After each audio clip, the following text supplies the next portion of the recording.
Oh, what happened with you?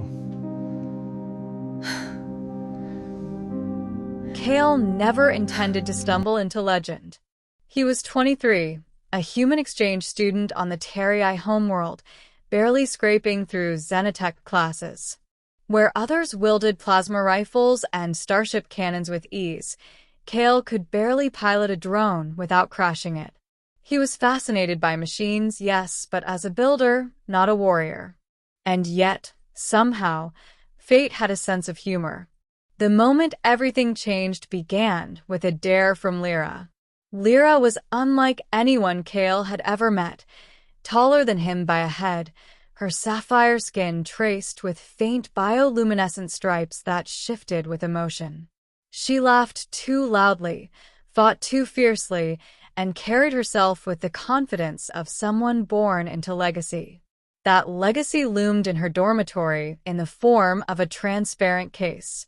Inside rested the ancestral armor of her great-grandmother, Serenia Veiltikar, the general who had once led fleets and carved her name into galactic history. The armor gleamed with embedded crystals, the runes carved into its plates glowing faintly as if remembering old wars. Professors insisted it was a ceremonial relic no longer functional. Kale believed them until that night.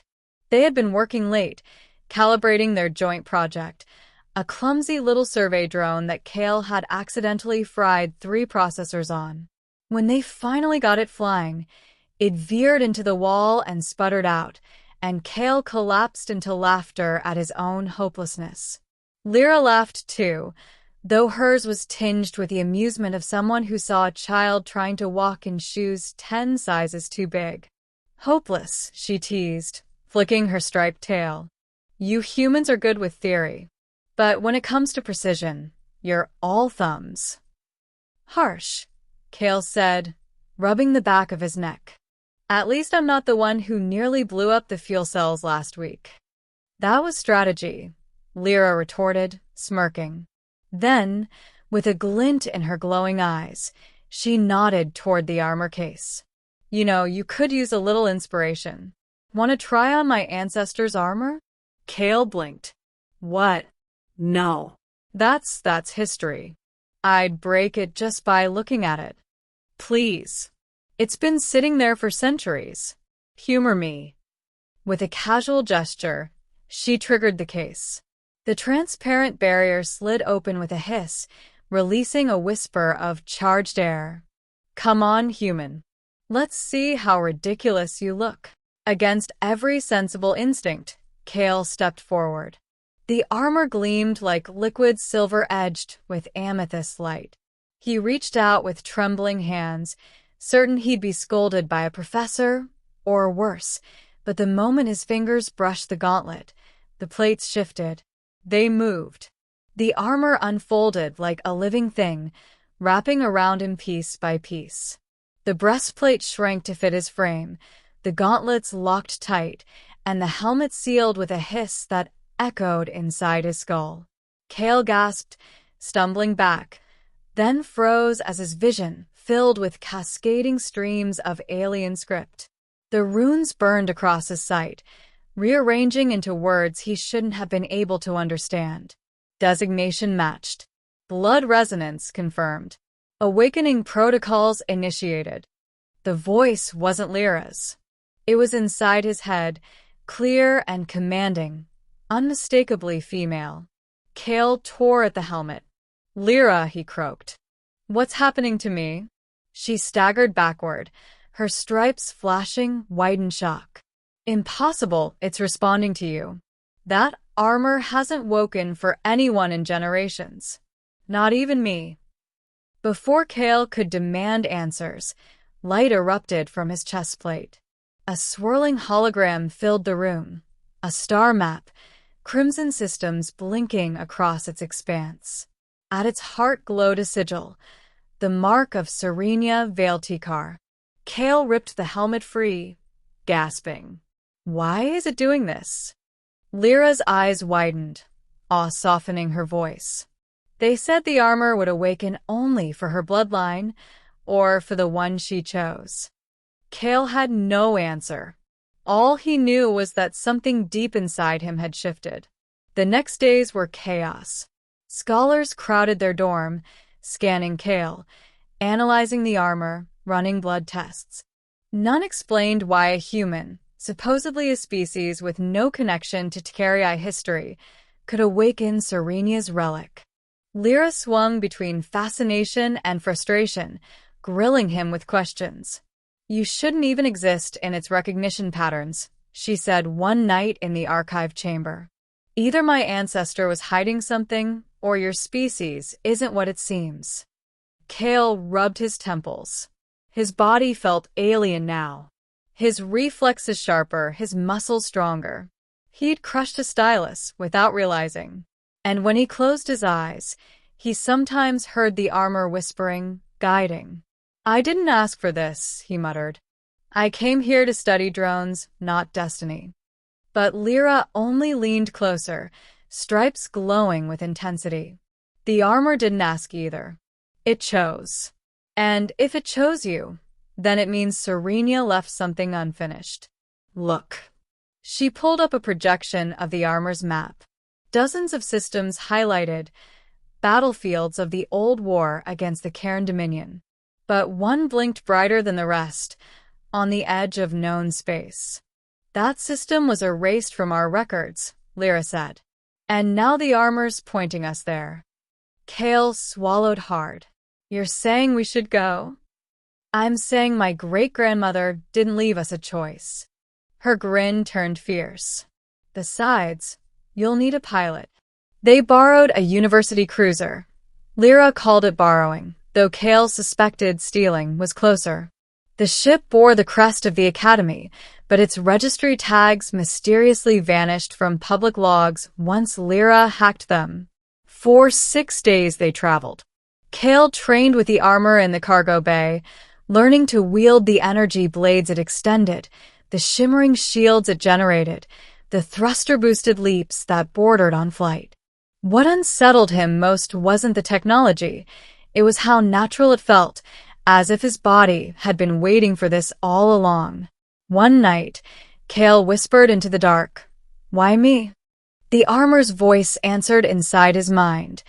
Legacy recognizes legacy. Choice honors choice. Blood is not the only bond. He told Lyra. She fell silent, studying him as though he were a puzzle she couldn't solve. On the 7th day, they reached the Forgotten System. What awaited them wasn't a battlefield. It was a fortress. A black citadel orbited the star, its surface bristling with dormant weapons. As their cruiser approached, the fortress stirred to life, turrets glowing. Kale's armor sealed around him instantly, his HUD filling with targeting data. He didn't think, his body moved.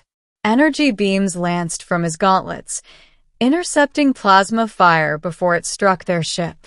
Lyra's voice crackled through comms, astonished. "Kale, you're fighting like a warlord."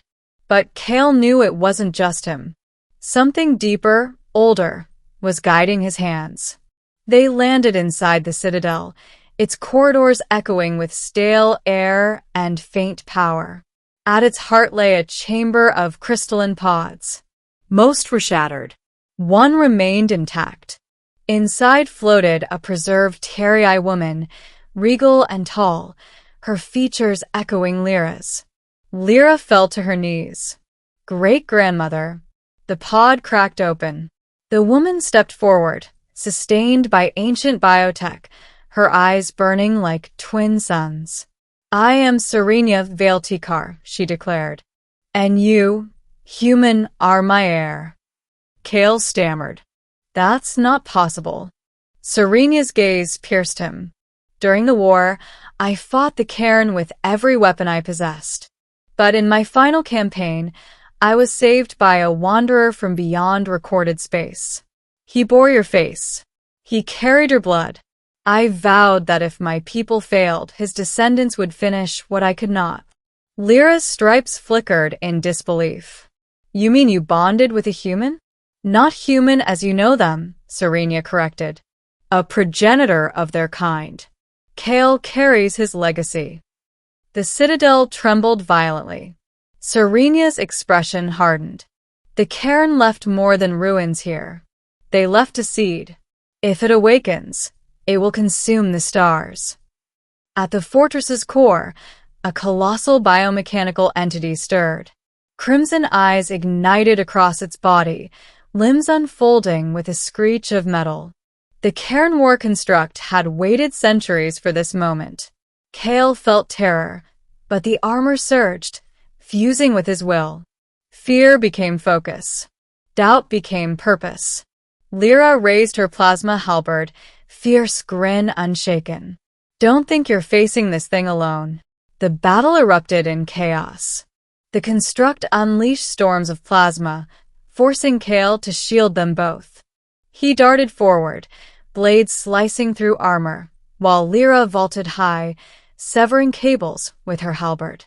Together they fought like they'd trained for years, not days. But the construct adapted, repairing itself as fast as they damaged it. Kale's HUD flared. Core vulnerability detected. Sacrifice required. Kale understood. One strike could end it, but the armor would burn out. He hesitated only a breath, then charged. Lyra's cry echoed behind him, but he dove into the construct's chest, channeling every ounce of the armor's power into a single devastating blow. Light consumed everything. When Kale awoke, he was lying on scorched metal, the construct a heap of molten slag. The armor lay in shattered pieces around him, silent now. Lyra knelt beside him, stripes dim but steady. "Idiot," she muttered, voice trembling. "You almost died." He managed a grin. "But I didn't." Serena approached, her body already fading as her biotech supports failed. "You fulfilled the vow," she whispered. "The cairn seed is destroyed. My legacy lives on through you." She touched Kale's forehead, warmth flooding him. Memories, strength, something older than stars. "Live," she said softly, "and choose your own path." Her form dissolved into starlight. Back aboard the cruiser, Kale stared at the broken armor. Part of him mourned. Part of him felt free. "The council will never believe us," Lyra said quietly. "They'll call us liars, accuse us of tampering." "Let them," Kale replied. "We know what happened." She studied him, eyes glowing faintly. Serena was right. The armor's gone, but something's still in you. I can feel it. Kale clenched his fist. There was strength there now, deeper than muscle or metal. A strength he hadn't chosen, but one he could use. "So," he said, offering a crooked smile, "where to next?" Lyra's grin was fierce as ever. "Anywhere the stars take us."